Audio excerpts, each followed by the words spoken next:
Hey everyone, this is Vina here, aka Miss WC Reader, and I'm just going to immediately kick off the sprints because I have a lot of writing I want to get done today. So I was like rushing to get back here because I had to drop some food off for my aunt because I did some crock pot chili, and then she just wanted to keep me and talk about everything from like the past and her Bible study and all this fun stuff. And I like ran here so I could come and join you guys for this live. Shay will be in shortly, but in the meantime, we're going to kick it off with a 30 minutes. So let me just bring the timer up.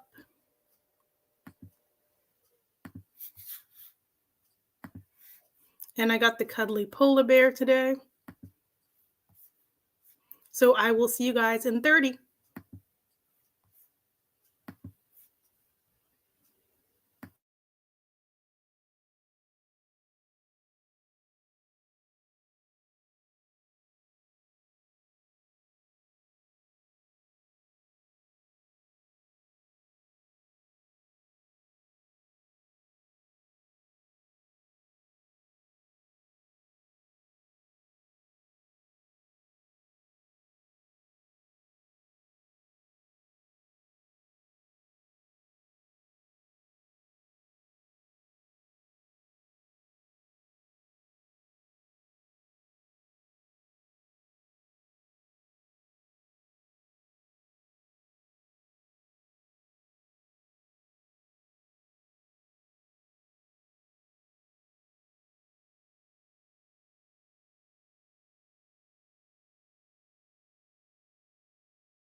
All right. So, how did everybody do?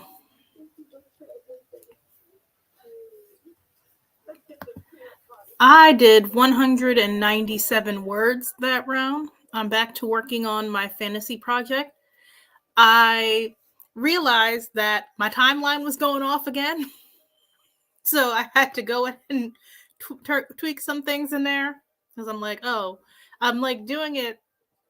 And it's only just one timeline, but keeping track of the days is hard. Hard. I'm like, oh no, this isn't making any sense. Like this day is supposed to be Monday, and now I'm writing like it's the weekend. So I had to go in and fix some things. How did you do, Shay? My bad. My computer was being all kinds of wonky, so sorry I was late. I got ready to write. I've been doing a lot of research on George S. Schuyler and reading a lot of his old articles and stuff that he wrote when he was writing for the Pittsburgh Courier and the American Mercury for reading his research episode 2. So I think this next sprint I'll be able to write what I want to talk about in the video so that I can shoot the video today. So yeah, so I got more research done, but it's for writing, so I'm okay with it. That's good. I feel like there's just so much research that always has to be done.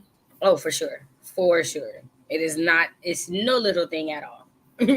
No little thing. Well, I see some people came through during the sprint. So, hey, Samantha Marie, I hope you're doing well today too. Hey, love listen. KJ, hope you're doing well. Is it still morning where you are?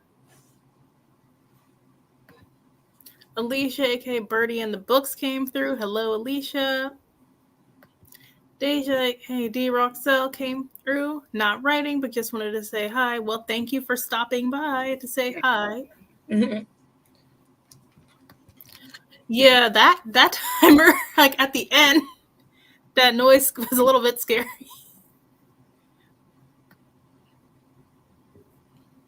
It said, I finished up a workout and opened Scrivener. All right, on the next sprint. Hey, you got your workout in. You're better than me. 3 toasted a muffin and got 332 words added. Oh, wow, congrats. And she said, hey, Shay. Hey. Alicia made it to 61% of a book for an interview. That's it. Is it that same book you were working on, or are you reading a different book? It's a little bit before noon here. Yeah. I did the crock pot chili, and I had to get beans from my auntie. So she's like, you have to bring me back some. So I'm like, she's retired, so she just likes to tell stories and have extra people to talk to. So she was just going on and on. Like, we were getting into she was starting to tell me about the book of Moses and stuff. And I'm just like, I gotta go because I have to meet these people. I'm like, I gotta got everything I do. If it's just because I'm not working, I got more time to sit and chat. And I'm like, no, I'm trying to actually make goals too. It's not just about free time.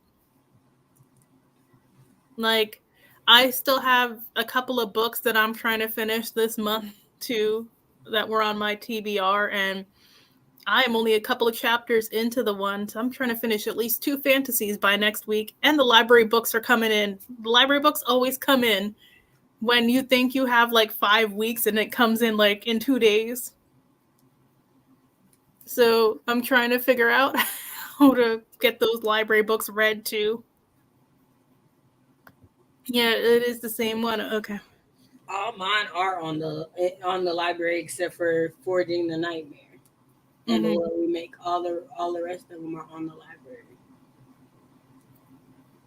I put a lot of library books on my TBR for next month too, but luckily for those, they're on Hoopla, so I can request them at any time. Yeah, I'm gonna the have ones to. that came in on Libby that are I'm like, The Some of deadline. my Libby requests came in early for Miss Ellie, and I'm like, am I gonna get it back during February, or is it gonna take to a month? Exactly. That's like Well, this is worrying me. that's when you're like, you're happy you got the book, but like too early. I guess as I only finished one book and I have to finish two because I can't renew. It's the wait time. It's 11 weeks for one. Oh, that's like I'm trying to get some variety back into my life too because I've been reading mostly fantasy and romance. So I'm like trying to squeeze some other stuff in. So I one of the library books that came in for me is Stacey Abrams' book, um, Rogue Justice. It's the sequel to While Justice Sleeps. So I'm trying to finish that one by the end of next week too. That might be a carryover into February.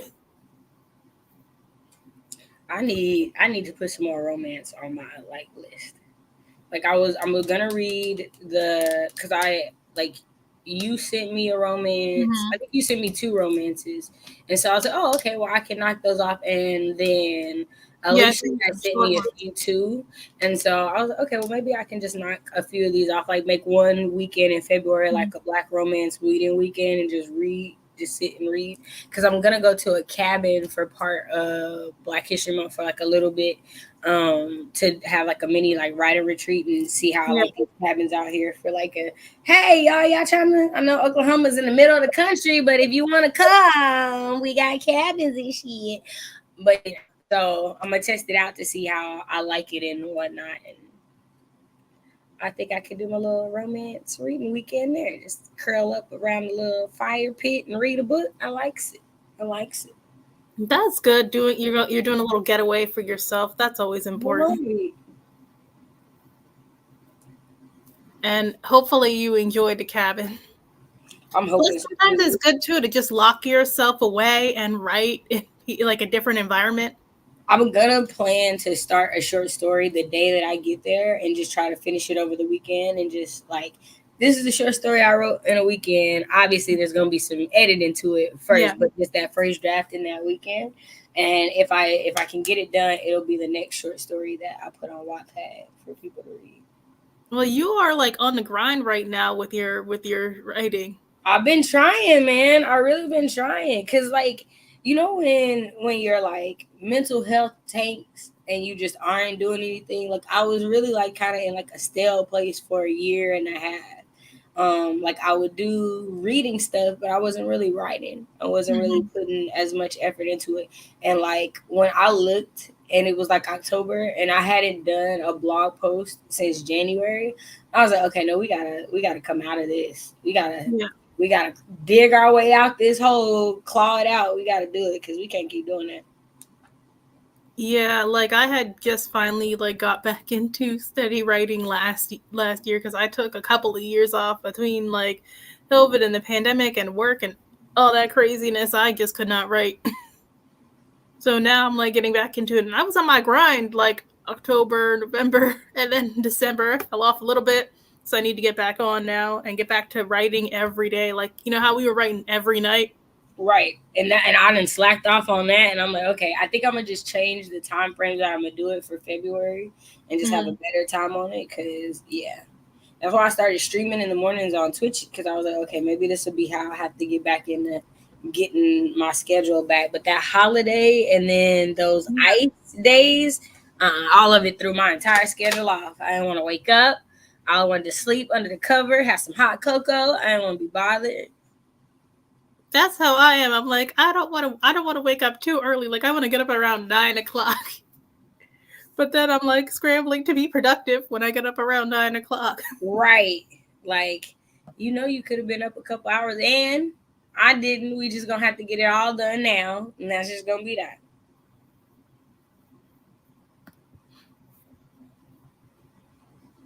Yeah, so that's what I get for reading nonfiction memoirs and self help. Mm-hmm. I have not read. I haven't read a memoir in a little bit. The last one I read was Plantains and Are Becoming, which was like a memoir poetry type of situation. That was I haven't read one of those. yeah, it was really interesting how she did it because like she in the first half of it she well it's broken into thirds, but like the first two parts of it she talks about her life, and then it gets like a little more general towards the end, but she grew up in the US, so she talks about her experience growing up in the US as a black woman, but then her family is also from the Dominican Republic, so she has like the whole immigrant situation, and then she moved back to the Dominican Republic as an adult. So like her perspective is completely different. So it was very interesting just hearing her talk about like her different identities and stuff, but she does it in such a great way, and like Mm-hmm. even like some of her poems are like about pop culture figures that she admires and how she kind of relates that like the lessons that they've taught her and stuff. Mm-hmm. I like that. I really liked that one, and it was a pretty quick read. I've been on my grind though as far as doing like my little reels. That's like the only thing I've been really consistent about is trying to put out this content, especially with Black History Month coming up. I'm like, I got to put my Black book recs out there Right. because everybody's looking for them now. Right. No, I'm right there with you. And I wanted to like get some of these books that people aren't really talking about out there. Right. No, that's part of the reason why Delicious Monsters was on the list for the second group read, because it was like I've heard people who I know who know the author talk about it, but outside of that, and not that it's not getting recognized. I know she's got like a few big reviews and whatnot, but on BookTube, No, on no, BookTube, on no, BookTube, it's a combo of I see a lot of people talking about Black books, but then they're not actually reading Black books. Like right. I've seen a couple creators where like they'd be giving out Black book recs and following up with, and I didn't read this, but so why are you Right. recommending it? Why are you recommending it? Like Right. you don't Every know what's on page. right. I'm like, nah, she put her foot in that book. That's why I'm recommending. Yeah, I'm like it could be some clown shit and Right, you just endorsing clown stuff? Okay. I mean, I guess. I guess. or like they're just now getting on certain books. Like everybody's reading Black Cake right now because of the adaptation Mm-hmm. on Hulu that had came out at the end of last year. I opted not to read the book. I just went and watched it. My mom read the book to watch the series, and then still has not sat down and watched the series. Man, I know how that goes. It's been on my list of stuff to read. I just haven't gotten there yet. And it's definitely something that since I know they made it into a show, I definitely want to read the book before I watch it. Because like I started this show called The Clearing, and then I saw that it was based off a book, and I was like, let me just I kind of would rather just go read the book. So let me go ahead and do that. Because sometimes I appreciate it when it shows. I think I really dislike it when it's movies, because I feel like almost all the time when it's movies, something is left out. And usually when it shows people doing well enough job because they have enough time to fully tell the story. Yeah. But I also don't like that, like, nowadays it seems like they don't want it to be the same story. So there's a lot of like creative license with books and things like that. So it's like you're not getting the same experience. So you have to read the book because the book wasn't this way. You know what I mean? Yeah, that's what I heard happens a little bit with Black Cake. That there's a lot of little things that changed from the book to the show, and some of them like were things that would have made sense that were left out and stuff, according to the people who read it. So that's interesting. Another one I watched a little bit of The Other Black Girl, but I could not take that. I could not take that show, and surprisingly, even though they had all that time to flesh stuff out, they still didn't flesh anything out. Oh, wow. Like my friend told me the ending because I got to I think to like episode 8 at the most, and I was just like, I'm done. And like, because it felt like still like, you know how in the book it feels like nothing is happening for like a good chunk of it. The same thing was happening with the show. Like they're going through the day to day, but nothing is really like happening. And then like one little thing might happen towards the end. And then they never actually explain, you know, like the big like what's going on with the with that group and stuff. That also there's no actual like explanations for the backstory in the show either. So not the OBGs, but the one that goes against them. No, the OBGs. Like, there's no real like explanation of like why it started. None of that. Which I thought they would have done in the show because they have more time. I'm about to say, because I mean, they definitely do in the book. Like, you know why she started making the cream and everything. So, like, that's what I don't understand. Like, why would you not show that like, she literally has a whole conversation telling you, well, I got tired of seeing black women lose their jobs because they couldn't assimilate and da da da. So how could you not show that in the TV show? I don't understand. I don't understand, but she wrote the TV show too, and I'm like, I don't understand. And then like some of the creative licenses they were taking with the cinema didn't make any sense. Like, I'm like, the wig that they had the one girl wear was not like the main girl wear. I'm like, why did they put her in this ugly wig? And like, it looks like they just threw it on her head. Like, the hair choices, I didn't understand them. I was so mad that girl had faux locks. I was so mad. Yeah, and they were like, so why she had faux locks, and then there was like leave out. It's so visible. So like what is I'm this? like, no, you could get some good faux locks because I haven't bought them recently, but I used to buy those like boho locks kits, which are like ones like a lot of celebrities use. It's like a more expensive kit, and they look like your hair. Yeah, and I'm like, why did they not why didn't they get the good faux locks? Yeah, it's the way that I got excited seeing that Kelly Rowland had a Netflix movie and she was a lawyer, and then it said from Tyler Perry. And yeah, I saw that. I immediately was like, well, there it goes. I'm not watching that. Dang. Like, literally, I'm like, okay, Kelly. Okay, Rodrigo. Yeah. And it said from Tyler Perry. And like, I was like, well, I'm not watching that. I'm not watching that. I'm gonna love it, and then it's gonna do something, and I'm gonna hate it. Yeah, that's usually what tends to happen with me and Tyler. I won't say that he isn't good at storytelling. Like, the story will start off gripping you, and you're ready, and then it'll just go, and you'll be like, that was me with what was that bootleg Desperate Housewives show of his? It started off decent, and then every episode they were having the same conversation. I know, and I watched one episode of that President show, and I was like, oh, bootleg scandal. Then y'all thought this, I don't even know if it was scandal, because it was like actual, like, he had a black wife, as a white president with a black wife, and they had these badass mixed kids, and it just was like, I don't why y'all watching this? That was me with the haves and the have-nots too.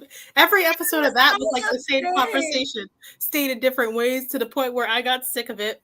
Because they'd have like that one thing at the end of the episode that would finally hook you, and then like the show's over. I was like, this is like a soap opera. This is just drama for drama's sake. Like, ain't nobody keep it in their pants. Everybody ain't nobody faithful. What is going on here?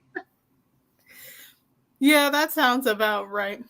I guess it says I try not to read a book after the adaptation. I love the silent TV show. I'd read the book. The ending of the book was so good, and I'm done that. You know what's funny is when you watch like something and you think it's good, and then you read the book and you're like, oh, y'all had this for source material? Y'all had this and y'all fumbled the bag. Because I remember liking the School for Good and Evil, and then apparently the fans of the book hated that. They're like, no, this was a terrible adaptation. I'm like, oh, never mind then. Right. Man, I don't be knowing, because it's certainly, man, the only book to movie adaptation I ever loved was Holes. Holes was really good. It was it was one of my favorite childhood movies, and I read the book, and I was like, because I remember Holes and Ella Enchanted had like come out around the same time, and so I read both books, and I was like, this is not like Ella Enchanted is not like the book. I heard Ella Enchanted was not like the book at all. It was not like the book at all, and I don't like this. But Holes, and I was like, they did good with this.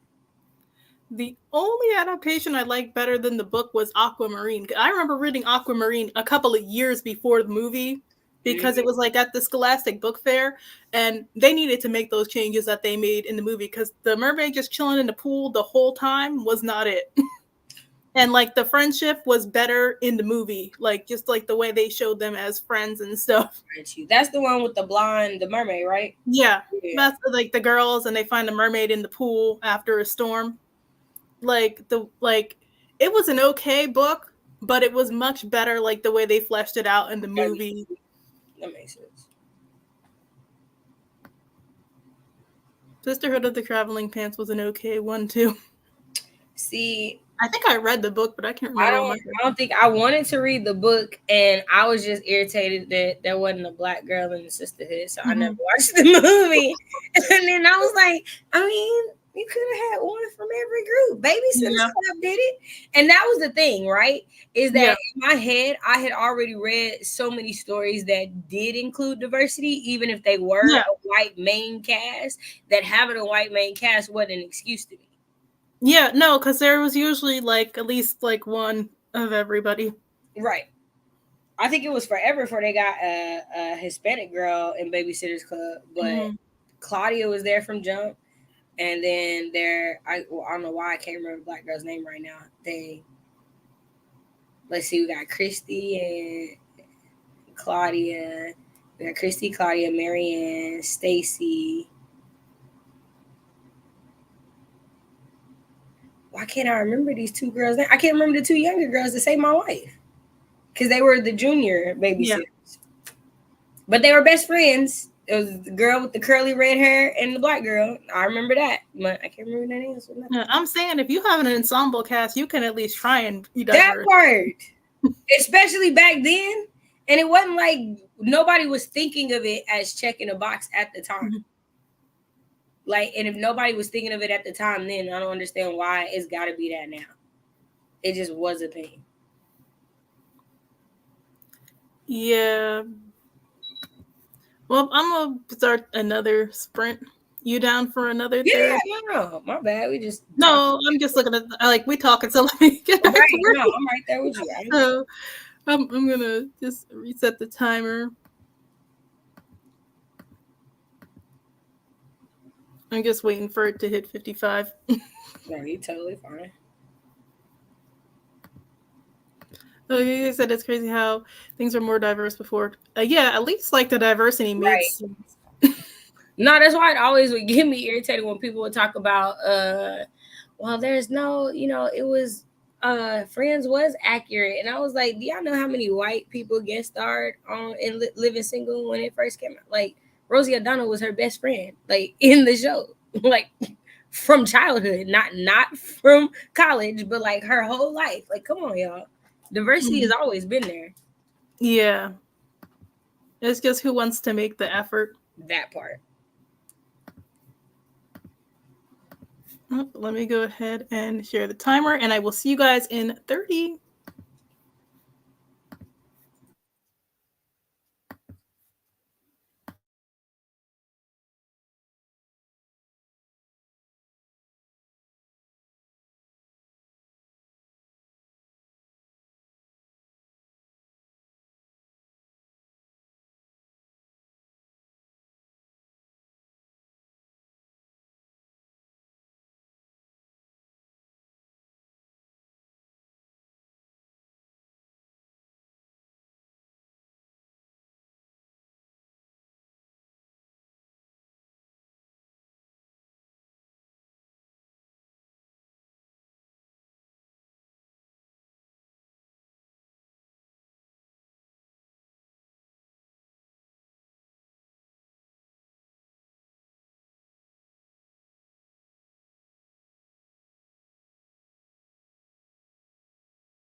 All right. How did everybody do that round? So I did 161 that round. Started a new chapter, so that was good. How did you do, Shay?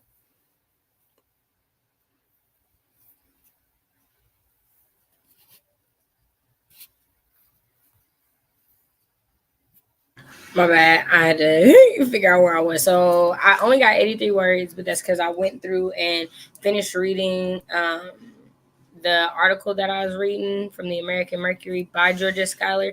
This one was called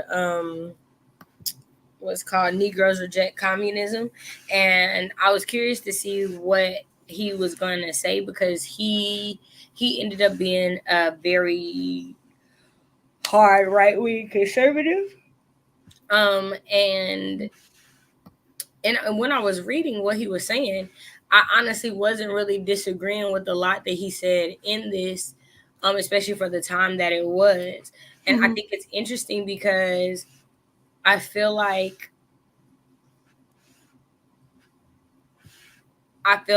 now that when I was researching yesterday, I saw like a lot of Republicans were using or have been using his words since the book has, been republished by, the what is it called, the rights and stuff. They've been able to republish it and do all that other stuff. And so there's like a lot of Republican places that are using his words and his view that way. And it just begs the question, like, if you knew your words are going to be used in this way, would you have chosen them more carefully? Would you have done something differently? And so it's reminding me why I'm so patient, but why I'm also doing so much back work on my stories, because I don't want to leave this earth and somebody else get to tell you that my story was about this, Yeah. because I left it too open to interpretation. I don't want the messages that I'm trying to get across to be up to interpretation. I want you to know you read this book and this is what you were supposed to get out of it. So it's definitely, the research is definitely making me think a lot about word choice, a lot about story messages, a lot about the work that I put in. Am I really wanting to write for the sake of writing, or am I writing for a purpose? Is there something more that I want my words to be able to do? Because again, your words do live on. And I don't know if this man thought I would be talking about his words in 2024 when he Was wrote this them in before or 1930. after the party switched? This is still before. So this is the Communist Party. This is in 1939, because I want to say the parties didn't switch till like 60, 70 range, because I want to say Martin Luther King was a Republican. So obviously not the same thing. Yeah. But and I'm so interested because like out I don't know that he disagreed with Martin Luther King outside of the fact that he disagreed with Martin Luther King because he disagreed with Christianity. Like he disagreed with preachers and thinking that Christianity was going to save black people. So he had a problem with that. But even in the stuff that he said, like in this, like you're speaking the truth about the black experience. So when did your experience up north start to create distance between you and the black men in the South? Because what I'm realizing is yeah, we talk about like interracial marriage not being legal to like the 1950s, 1960s, except that's not the truth. It wasn't legal everywhere till then. This man was married to a white woman in the 1930s. Like finding out that Frederick Douglass married a white woman, like all these things that just finding out is just. But is it because white people in the North are different from white people in the South?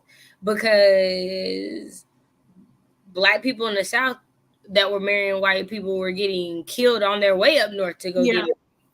Right? So in the ways in which he had such harsh thoughts and realities, or such hopefulness that, oh, we'll all get there, right? Like like he was against integration, right? And at the start of hearing that, it sounds wrong, right, to some people. But then when you hear his reasoning for not agreeing with integration, at some points it makes sense and at other points Yeah. it doesn't, right? So at one point it makes sense because he's like, you can't force people to want to accept black people. Like, you're trying to make it a law that they have to accept us, and they're not gonna do that. But his other part of that was, well, no, you can what did he say? How did he word it? I want to use the words that he used. He said, I don't agree with Jim Crow either, but this should be something that the states work out amongst themselves. And it's like, that sounds good in theory, except we know that they've already made laws to say that we can't do things. And the only way to undo things in America is to make laws to undo them. And that's that, right? But I'm curious if, when you talked about how you didn't think integration was a good idea, did you talk about the fact that it's not a good idea because it's not going to give us true equality? Because if that's what you said in your arguments, I see that, right? Because we can make a whole argument about the ways in which integration has hurt the community. Right, totally, right. And that's my thing, is like, I don't necessarily disagree on points, but it's all the other things that you said. Right? Like, when he argues that black literature isn't a thing, black art isn't a thing, it's just literature, it's just art, and in theory, that sounds fantastic. That sounds amazing.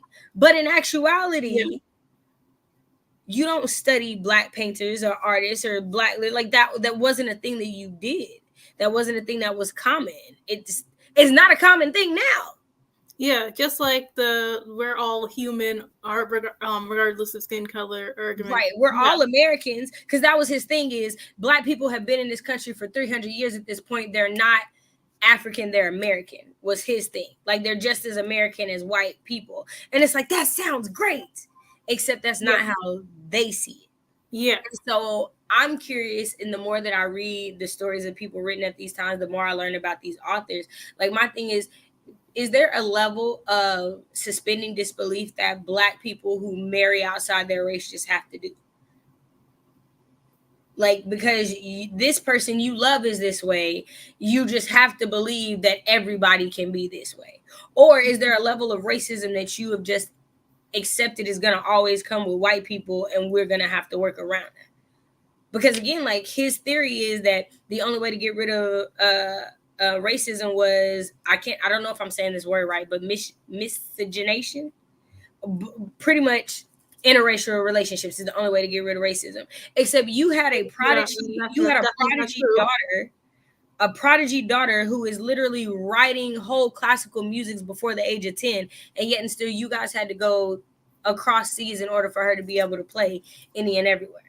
Right. What happened to y'all white people, being fair? And what happened to, it don't matter if you're just smart and you're just talented, and like, no.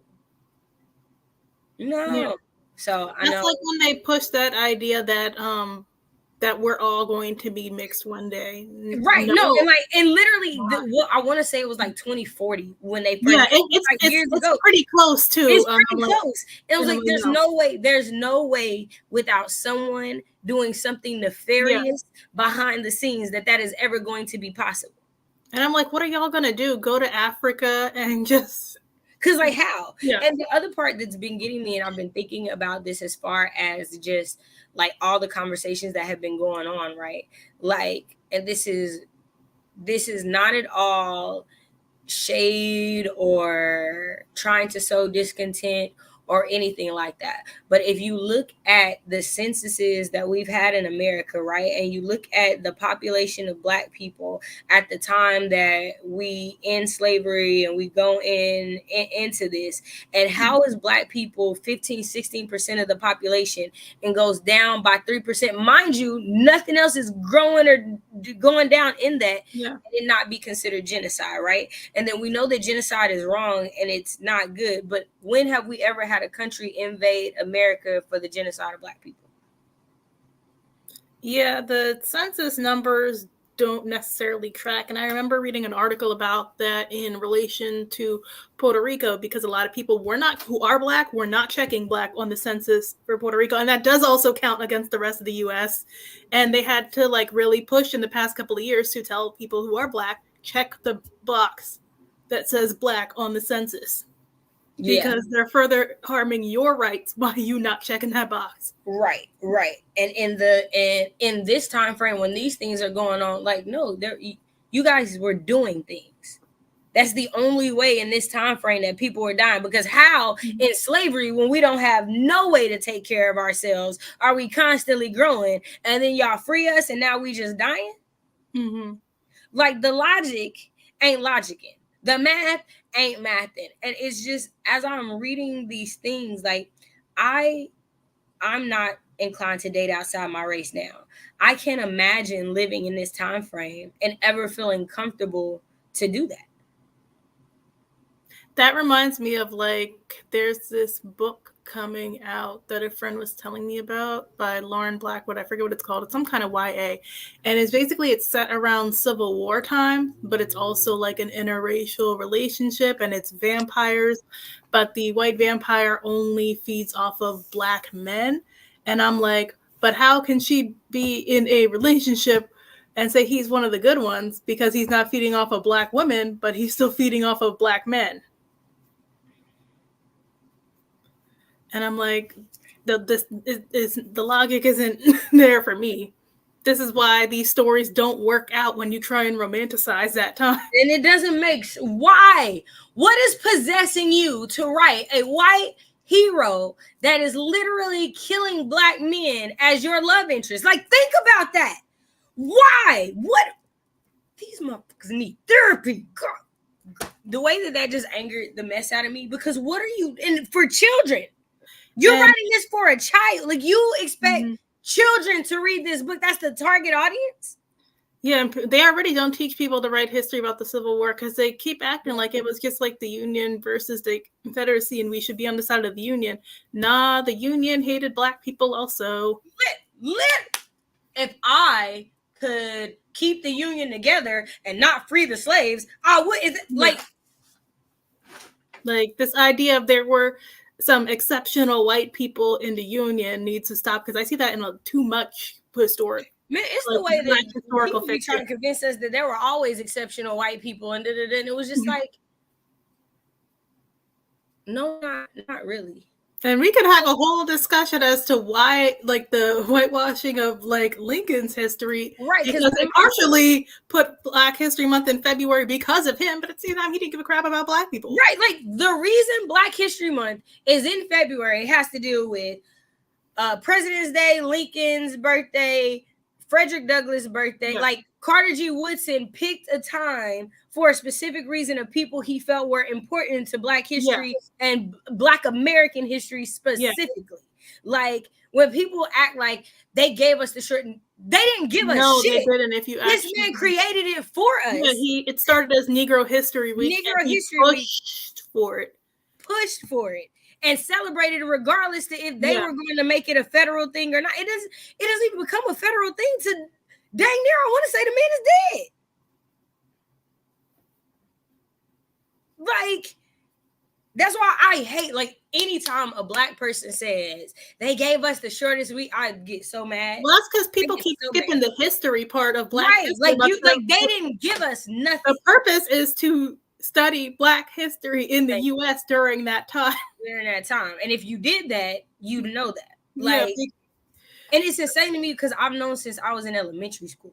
Yeah. So when I'm meeting and it's reminding me, you gotta have grace with people. Everybody don't know, but who do I gotta have grace with? Your parents, because they failed you. I don't care how you feel about your parents. You can feel like your parents are the best parents in the world. If you are a Black American and your parents didn't make sure you knew why Black History Month existed, they failed you as a Black person. Full stop. I'm sorry. I'm trying not to cuss. Yeah, my mom wasn't even born in the U.S. and she made sure to take me to Black History Month events. Right. Like, I don't understand that. I don't understand. Yeah. No. Because she said it's important for you to learn this stuff. And people are like, well, I don't understand why you feel that way, or that's a really harsh thing to say. You are taught history for 12 years of your life in high school to get up to graduate high school. And then again, you have to pass history again to get your degree from any school in America. So no, it's not no little thing. Apparently history is really important because you got to keep taking it. Apparently we didn't learn enough in the first 5 years, then those next 3, then those final 4, that you got to keep going. So obviously if it's that important public education wise, why would it not be? Yeah, just like the whole thing where a lot of people were like, read the happy books, Black books during Black History Month. Yeah, but you also need to read something historical because, right, again, the purpose of the month is literally to focus on Black history in the U.S. Or if you're in Canada, like it depends where you are. Right. Not just what's currently going on. Because again, history matters to the present and the future.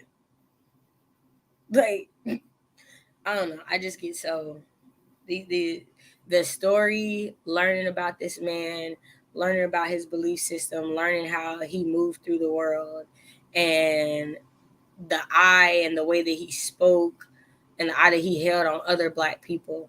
Like, it's like reminding myself that yes, we do need to have grace with each other, but we also need to stand our ground for how we feel, specifically for our community, right? Like, in so many of the things that he talked about, like, there's no doubt in my mind that George S. Schuyler was an American.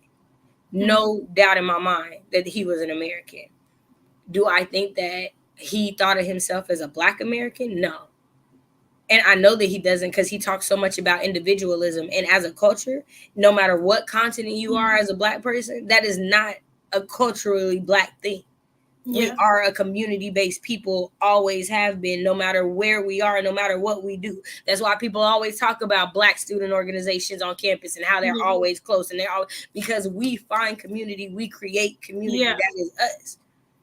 So I do see, like, no, you definitely saw yourself as American and did everything that you could to other yourself from Blackness. You didn't want to be seen in your Blackness, and I understand the thought behind it.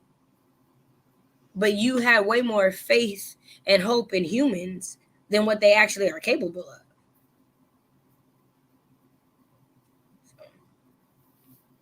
This video gonna be good, y'all. Is all I'm saying. Yeah, he gonna learn some stuff. Hopefully, some people do pick up some Black history based books for next month. Even if I did a little video suggesting some books the other day. Like, even if it's just like fiction, and you're learning something about history. Man, you can't pick up a Mildred D. Taylor book and not learn something. So, like, and it's fiction, and they're all for children. So they're not all, and none of them are going to be hugely heavy. They're going to be heavy because they are her family's life, her family's stories. And she made sure she didn't sugarcoat anything. But like, double check people's works cited too. Hopefully they put that in the book, because some people are trying to write some alternate history. Man, that nonsense. That alternate history stuff is crazy. And I'm just not vibing with, like, everybody shouldn't be allowed to write historical anything. No. As me accepting the fact that I feel like that's what I am called to do as a writer now. It took me 4 years to get here. Go back to my first 3 videos. What do I think I'll never write? Historical fiction. The first thing I said, like, I don't think it'll never be something I'll write. It doesn't make any sense to me. Like, why? I'm not going back there. It took 4 years to get here. And it's probably going to take another 3 before I publish a book in it, because you got to take care with this stuff.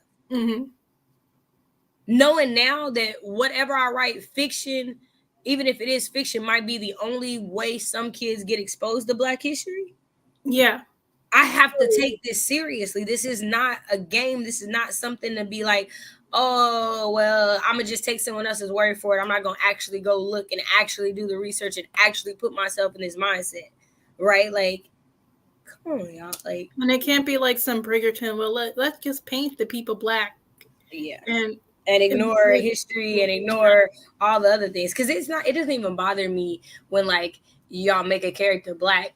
It's when y'all make a character Black and act like their Blackness doesn't exist. That's the part that really get me. Like, so we gonna just treat him like he not Black? Because I'm like, you can just write in a fantasy realm. Turn into a fantasy anyway. Right. A different world where Bridgerton is just a way of life and has been. Like, you could have done so much. But you want to be historical. And I mean, she didn't write, because there weren't any Black people in the story, right? Hers?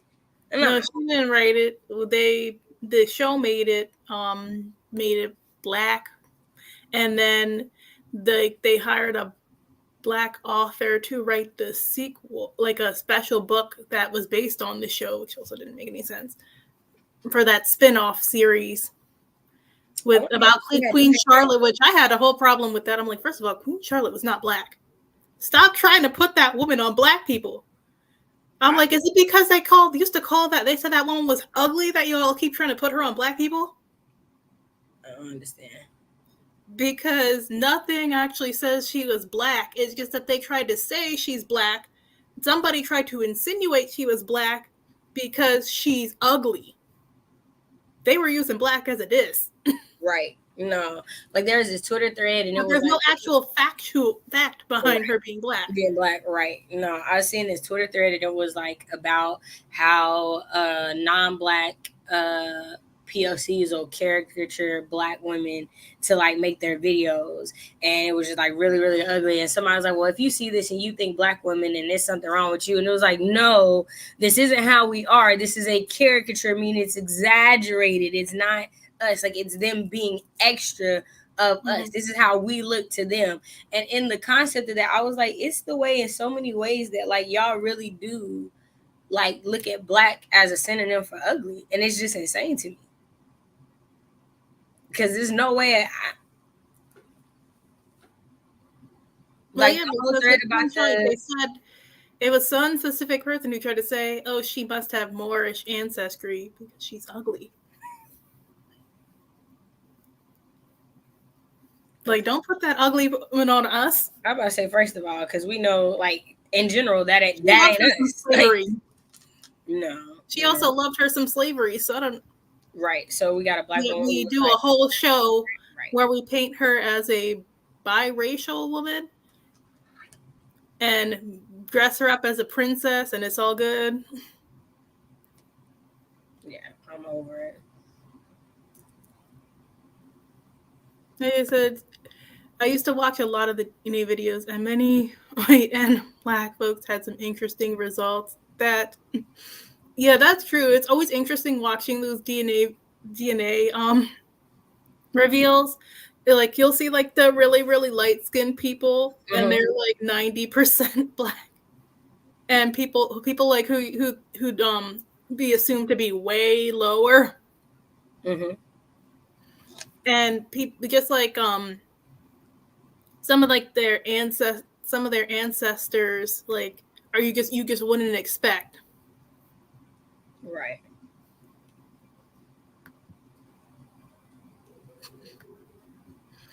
Yeah, I'm concerned for the children with some of these YA books. I really am. Like, people are writing stuff, and I'm just wondering where they got these ideas from. And I mean, I haven't really heard nobody talk about her books like that anyway, so hopefully this book just quietly goes away. You'll talk the North was more sinister, the West. Oh no, like that's the I totally agree. I think I have said in numerous things, I would prefer the racism of the South that is in your face than that insidious. I'm here for you. We're all working in the same company, but then I realize every time I come up and I look at people who are giving me bad reviews, it's you. But you don't ever say the bad stuff to my face. You don't ever tell me I'm doing anything wrong, but you are definitely sabotaging my career behind this back door.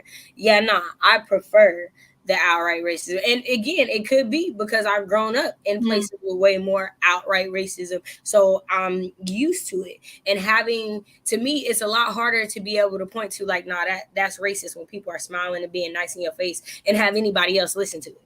Everybody knows the person is racist that's screaming the N-word. Yeah. The person who's always smiling and nice and says hi to everybody and is doing all the stuff under the table is the one that's way harder to convince people like, no, I think this is because I'm black.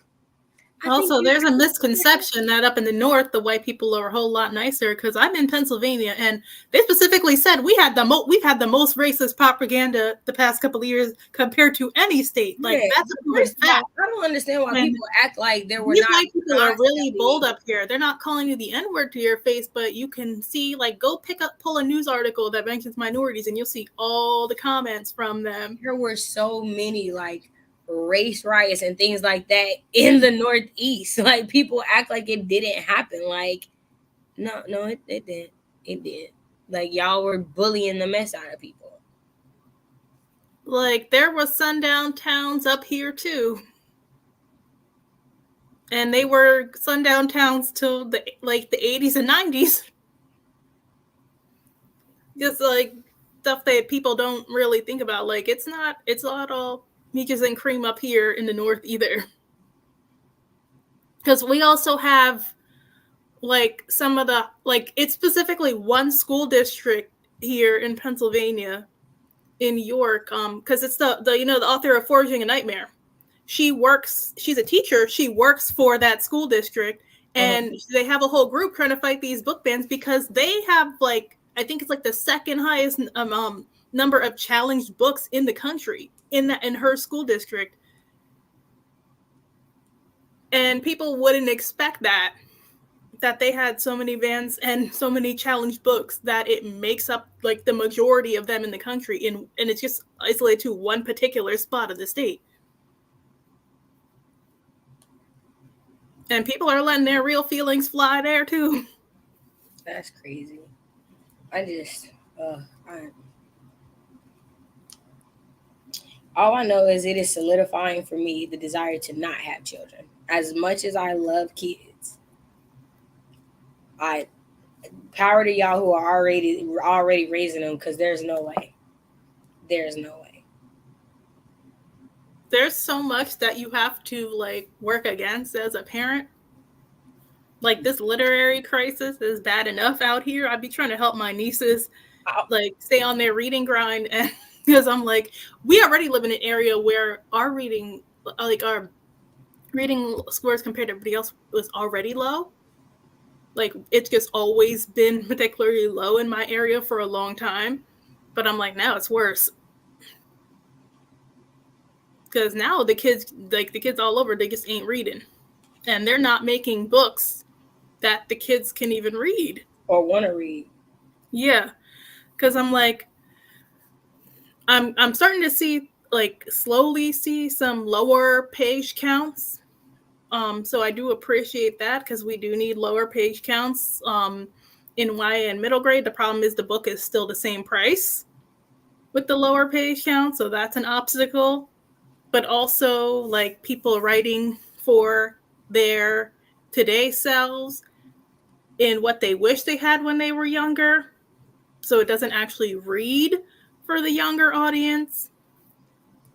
Just like the vocab they're using, some of the stories they're trying to tell is just not what the younger people are interested in. So there's, like, a lot of obstacles to get them to read. Man, that, and I was talking to a friend about how I was like, there's no way I would have a child that had a cell phone until it was absolutely necessary. Yeah. The way that I have news articles coming to my phone about dead bodies from apps I've never downloaded on my phone, there's no way I would let my child be subjected to that. I don't want to be subjected to that. We got adults whose anxiety and depression is through the roof behind these things. And we think kids whose brain ain't fully developed, kids who literally will go around thinking that a girl with big boobs got big boobs because she has a lot of sex, because that's how dumb kids are. Right? Like, why? There are so many reasons to not be a parent. Like, I'm sorry if you feel any type of negative way about what I'm saying. Mm-hmm. At this point in time, to have a child now, as a Black person, pure selfishness. Because why? Why would you want to subject a child to living in this country like this? You don't like it. It's hard. You are struggling. You gonna add a whole nother human to that? Throw it all away. The least you could do is adopt. The least you could do is foster the black kids that are already here. Because why are we bringing new ones into this horrible world? Yeah, and you can't even run either, because a lot of people think like ideally they can go run to Europe and everything's better. They be throwing bananas and stuff at black people over in Europe, like the kind of racism they be experiencing there. You're not gonna walk down the street here and living here. How are you gonna move all your stuff to another continent? I just got questions. I really just got questions, y'all. Like, truly, how are you gonna move to an entirely different continent when we are literally struggling to live here? Right? Because even if you can afford to live there, the cost of moving. Yeah, and black people have, like, you see more black people in higher positions here than in those places because they won't let you advance to a certain point there. And even so here, we literally have what, 3-4 black senators in the whole thing, and it's been less than 10 for the entire time. So, like, it's just crazy when you pay attention and you realize, no, actually, America has made a lot of racial progress compared to a lot of other places. But I also think we have a larger black population than those other places too. Like, I don't think that black people we're not a huge population here. I don't think we're a huge population in these other places, like on top of that. And I think the other part of that for a lot of those places is a lot of those places, even if people have been living there their whole lives, they weren't born there. Right? Like, majority of black people that I have met in the UK were born from another country and their parents came here visa-wise. That's not the same for us here. Right? Like, for generations we've been here. And there are, right, generations that have been there, but a good portion of people in the UK especially. Yeah, a good portion of the people from the UK who are black, like, there was black people there before, but a good portion of them came from during Windrush, when they were specifically having people from the Caribbean come over at the time when England still ruled those islands to come rebuild England. Yeah. But then the thing with that now is that now those people are hitting retirement age and they're like, actually, you aren't really. You're not a real citizen. You're here. You've been here this whole time. But when you were born on that island, right, you were considered a UK citizen because the UK heralded over that island at the time. And now, but now they're independent over there, right? And we don't want to pay you your retirement money, so you're no longer. We found a loophole. Sorry for you. Like, I remember talking to a friend about that last year because that was happening a lot. That whole thing where they said they can revoke your citizenship because they deported somebody who was born and raised there. Yeah. Like, which is, well, but again, everybody's not like America. Just because you're born there don't make you a citizen, right? We're one of the only. They said that you can be born and raised in the UK, but the UK citizenship is a privilege, so they can revoke that from you. That's, again, these countries that were never made for us. We were never intended to be there. But that's why you got to read up on history and current events. Right. And know how things are moving and how people are moving and why they're moving. And how things are moving for the black people who specifically have been born and raised in those places too, because we have American privilege to an extent. So when we go to some of these countries, we live better than the black people who are like regularly like for some black people that come over here, right? Like, there's a lot that live better or get more opportunities because they're not that kind of black, right? Like, people think they think it differently. Like, oh, well, you're probably more educated or you care more about your education, or you're not a thug like these other black people. Like, the ways in which, like, on multiple campuses, we had to have like come to Jesus meetings between the African American Student Associations and the African Student Associations, because although we all look the same, we don't get to navigate through this campus the same. We don't get to navigate through these cities the same. It's not the same, right? Like there were a lot of times where we had like the African students who would say like they hated being like jumbled in the group with us because Mhm. there were American things that we did that they didn't do, but we all look alike, and white people don't necessarily care till they hear you talk to oh well, maybe you're not the same, right? And I just think the there is a thing about white people when it comes to othering people as much as possible. Yeah. Like you're not that other, so you're not as bad, but you're still an other. Like it's just no matter where you are, like y'all find a way to do that to people. Yeah, there's levels and loopholes, and people don't necessarily understand that. But again, which is why it's important to that we do read about history Right. and that we do like observe. Plus, like I realized in the past year or so, then black suburban people are clearly living a different life than me. Man. I'm Yeah. still trying to figure out what that girl meant by what black suburban problems are, because I thought we were having the same issues, but apparently they're having some different issues. Yeah. I don't know. The number one issue I see they have is identity crises. Because I'm like, oh, we're not having the same issues with white people. Right.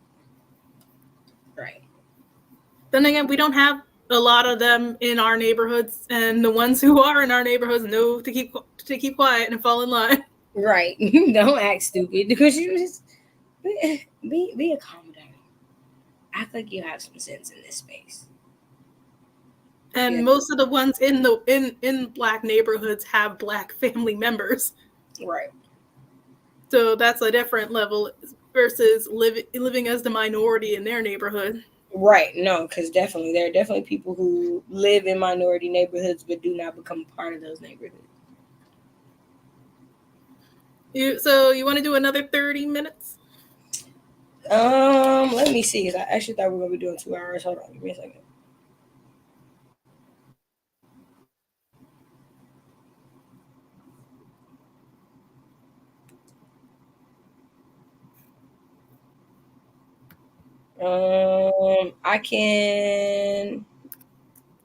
I can do maybe like a 20 minute Yeah, I was about to say one. we can do a 20 minute.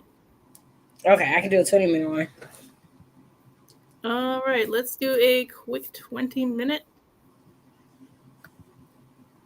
And we will see you guys in a little bit.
All right.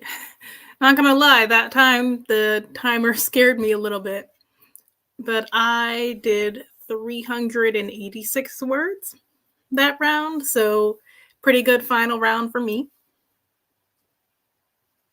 About you, Shay? Okay, so I got to 350 words. That's where I'm at for the day, which I'm totally fine with because I think I figured out the script very well. So I'll be able to shoot this video here in a second and work on it. So I'm happy for that. So All right. I'm happy for that. All right. Well, that's the end of our stream. Thank you, everybody who tuned in and joined us. And thanks so much for watching. We'll probably do another one soon. We've been trying to do little streams here and there, get some writing in. Bye. Just text me. Bye.